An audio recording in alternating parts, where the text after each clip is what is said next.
Chris Sewall here, baseball card collector, investor, dealer in that order. Welcome everyone. Regular rollers time. Let's roll. We'll start off with this 2010 Upper Deck the Cup Daniel Sedin jersey. It's serial numbered out of 25.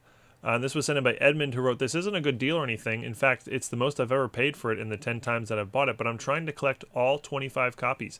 This latest purchase makes it 10 of 25 for me.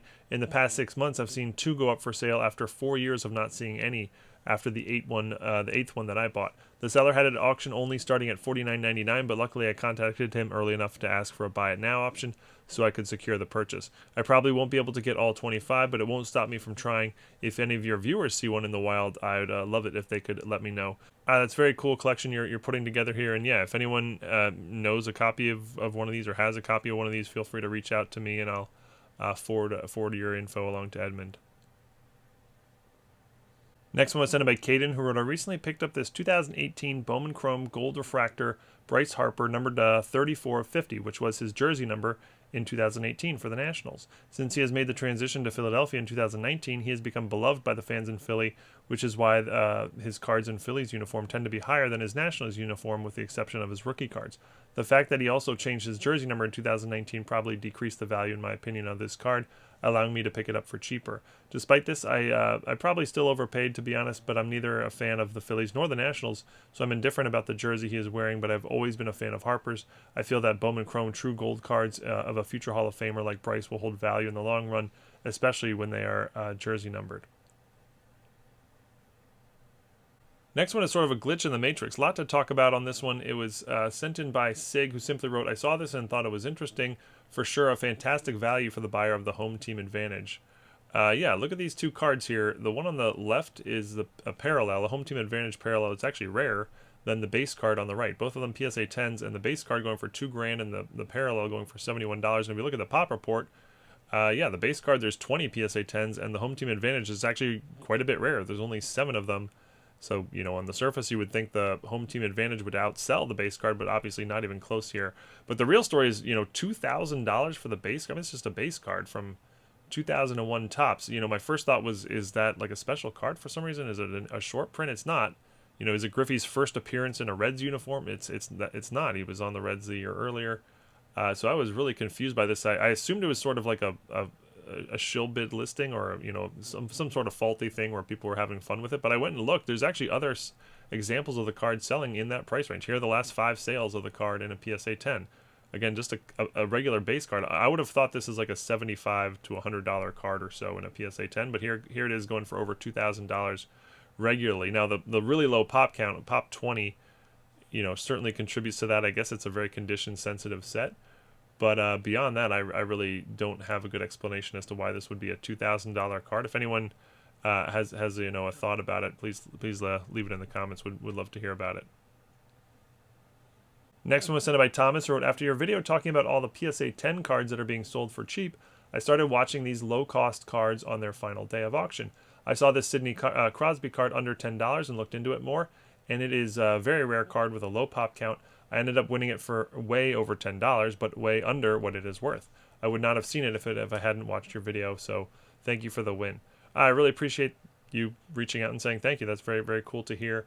And yeah, I'm not familiar with this card on the surface, but obviously it says it's a pop 4 here. Very rare card, especially in this grade, of an all-time great. So congrats on the great pickup.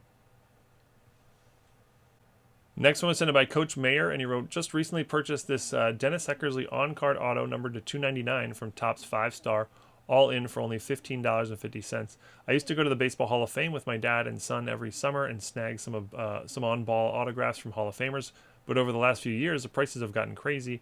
Nothing against on-ball autographs, but this just seems like way more sensible option. You can find a lot of these lower-tier Hall of Famers in all sports for really affordable prices on eBay, and generally their action shot photos, which adds to the fun of holding the card." Yeah, I could not agree more. I think I've talked about this before. This, if I mentioned, vintage bargains a lot on regular rollers. This would sort of be like a modern bargains category.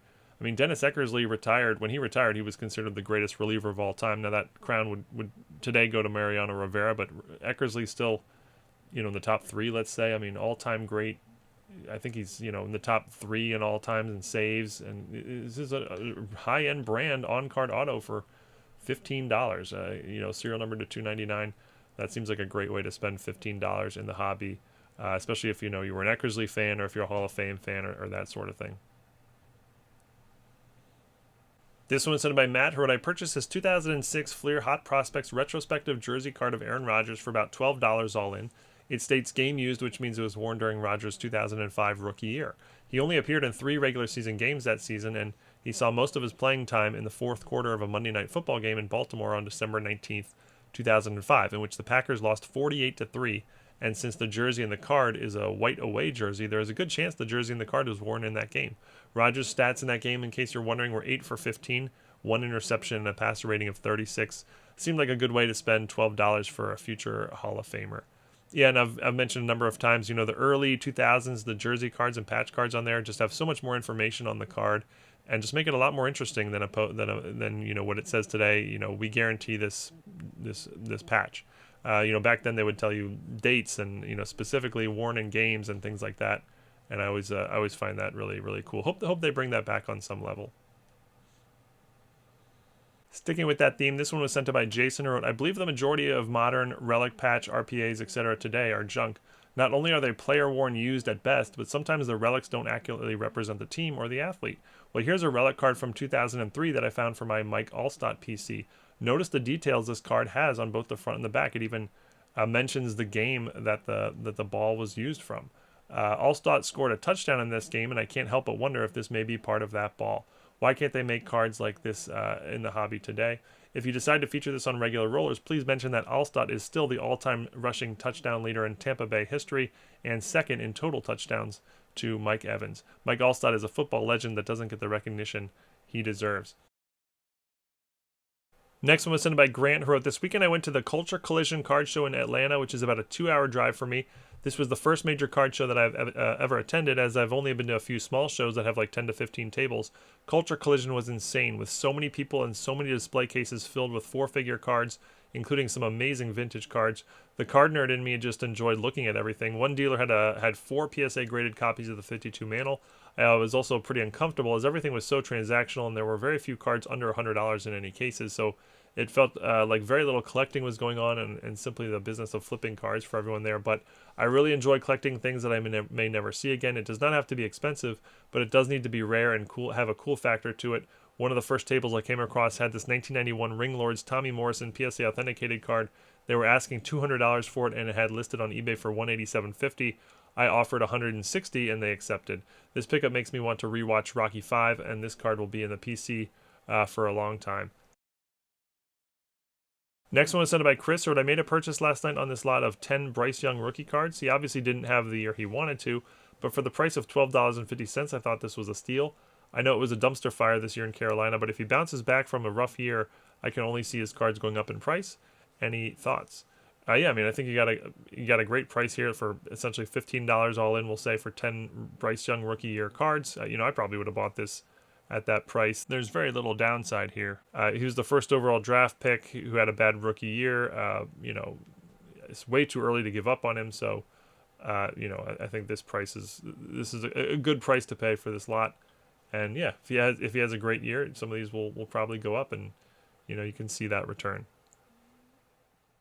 And we'll finish not on a vintage bargain, but an interesting story. This one was sent in by Peter, who wrote, one perfectly frigid Chicago Sunday afternoon, my family and I were out for a walk when my ever-vigilant wife spotted several baseball cards sitting on the dirty frozen snow under the wheel of a small dumpster. As I joked that I was going to boost my younger son into the container to see if there were more cards, my older son jumped up on the dumpster's fender to see for himself and confirmed that there were indeed a box of cards in there. With the speed of cool Papa Bell, I found myself in the container handing the box down to my younger son. Fortunately, it was cold enough that the snow had not dampened any of the cards, but many were covered in a fine layer of dust from the discarded drywall that filled most of the container. I navigated my way down the rusty nails sticking out of old 2x4s to grab some 1980 and 1975 Topps cards that had fallen out of the box before jumping out. I had visions of discovering Rickey Henderson or George Brett rookies, but no such luck. As the best finds, we were just a few early 80s Stars cards, a couple 74 Burt Bly 11s, a 63 Twins team card, and randomly 4 2005 Topps Chrome cards, including potential future Hall of Famer Jimmy Rollins. It was a very odd assortment. Nevertheless, the box provided an evening's entertainment for me and my boys, sorting through the 2,000 or so cards to confirm that they were almost all late 70s and early 80s commons. In the immortal words of the great DMX, that's how rough regulars roll. And on that note, thank you everyone for watching. Hope you enjoyed. And whether you're high or regular, keep on rolling. Thanks everyone.